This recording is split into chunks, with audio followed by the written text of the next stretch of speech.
Salut tout le monde, j'espère que vous allez bien en cette fin de 4e semaine de confinement. Voilà, aujourd'hui une nouvelle vidéo sur la chaîne Veritasport avec un nouveau concept. On va parler plus de culture et on va s'attarder sur un livre en particulier. On va parler d'un livre aujourd'hui. Voilà, une activité qu'on fait de moins en moins avec le temps. Et c'est vrai que le confinement nous permet de reprendre un peu cette activité de lecture et ces bons moments qu'on passe avec les auteurs, les écrivains. Et aujourd'hui, on va revenir tout simplement sur Mais ne sombre pas. Voilà, un livre d'Aristide Barraud qui est apparu en 2017 par l'édition Seuil. Et en fait, tout simplement, Aristide Barraud, c'est un ancien rugbyman professionnel. Il a fait 5 ans au Stade Français et il a aussi gagné le tournoi des 6 nations en équipe de France jeune. Voilà, Aristide Barraud, nous raconte, en fait, nous témoigne ces 2 années de rééducation après ses blessures par balle lors de l'attentat de Paris en novembre 2015. Il était au Petit Cambodge avec sa sœur et malheureusement à 26 ans, il a reçu 3 balles dans le corps, dont notamment une au poumon. Il est passé entre la vie et la mort et il nous témoigne dans ce livre, ce petit livre de 170 pages. Ça se lit assez facilement, comme on peut le voir, voilà, des grosses écritures, des pages assez libres, assez libérées. On a de l'espace, on a de l'illustration, comme on peut le voir sur cette page, qui illustre bien son témoignage.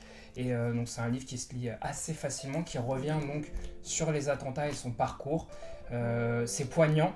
Il nous raconte son combat avec une écriture assez poétique. C'est ça qui est son style un peu d'écriture est particulier.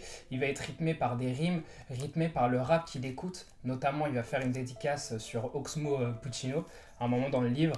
Et on sent bien ce côté rap, ce côté mélodieux tout au long de la lecture qui va nous rythmer un peu ses pensées. Il va nous raconter vraiment, il va nous laisser rentrer dans sa tête très longtemps. Enfin, il va nous laisser s'immiscer dans sa tête.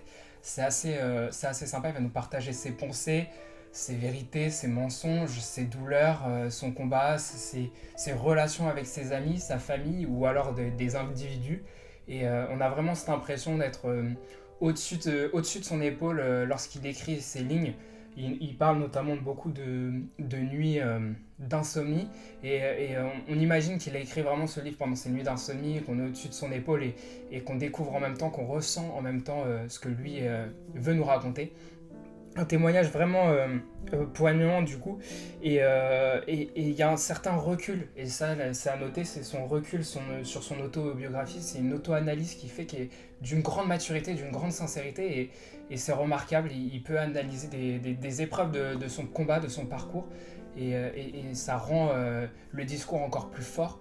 C'est un livre aussi qui m'a fait énormément voyager, que ça soit virtuellement, parce qu'effectivement il va nous décrire vachement sa jeunesse à Châtenay-Malabry, à Massy, sa vie parisienne, sa ville qu'il aime tant, Paris, et aussi sa vie en Italie puisqu'il est son pays d'adoption.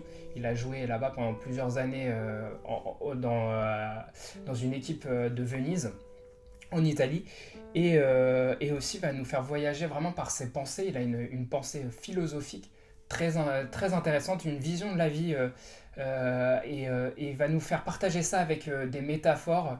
Ce qui me revient en tête tout de suite, c'est ce trajet Nice-Paris qui nous le décrit comme si c'était la vie, où à Nice, voilà, le train en TGV prend son temps, comme notre enfance, et ensuite il va à toute allure et on arrive à Paris et boum, c'est la fin de la vie.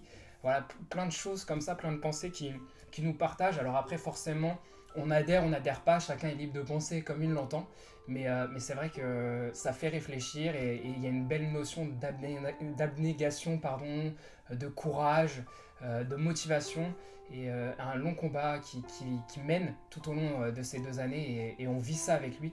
Je vous conseille fortement ce livre et respect à lui, chapeau, et à la prochaine.